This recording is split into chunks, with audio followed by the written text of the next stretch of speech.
Biz ey jawan oglan, ey savatlı oglan, ey ini ösüp baryan danışçı, ey pisar hacı, ey jawan gelin, ey kıyı oglan, ey ösüp baryancı oglan.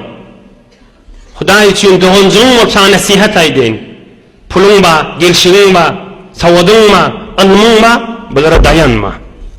Dayanar ýa zat dädir bular. Bulardan haýyrlan, emma dayanma. Yani näme dayanma? Yani imanyňa dayan. Zindigiýe girýän dämi? İşte izdivac etjek dämi? Er bilen ýa bilen şu zindigiýde Hudaý üçin ýaşa. Men dädem falany diýip ýaşama.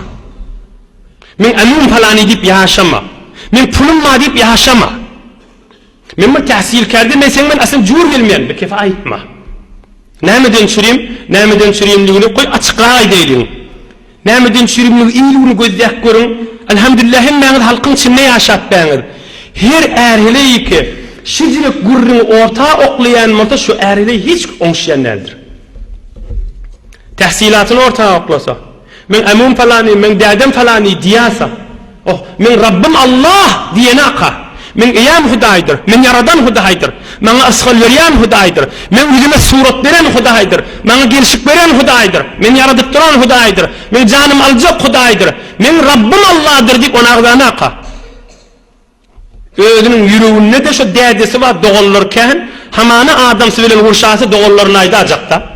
Ya emusuna aydajak, ya şu bir yedi işleyenine aydajak, şoň menen tarafı basşak bolýar. O basıp dursun da. Aya şoň menen zindigin de süýjülüg gelýär hem orta.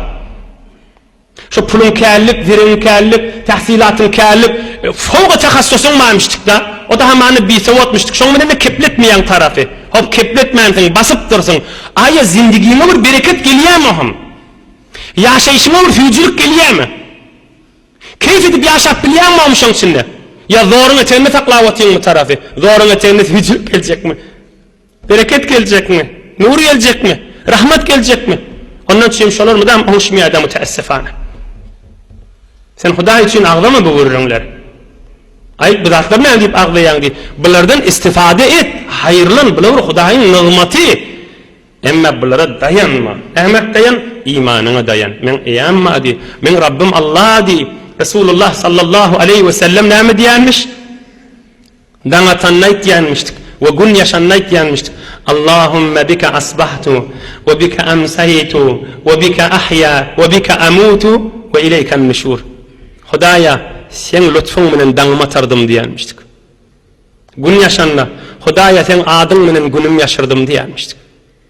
Yatsak bolanda, Hudaýa senin lütfüň menen yataryn, ölerin ve senin lütfüň menen direlerin ve sana gaşynda bir gün öwürlip bararyn diýdi.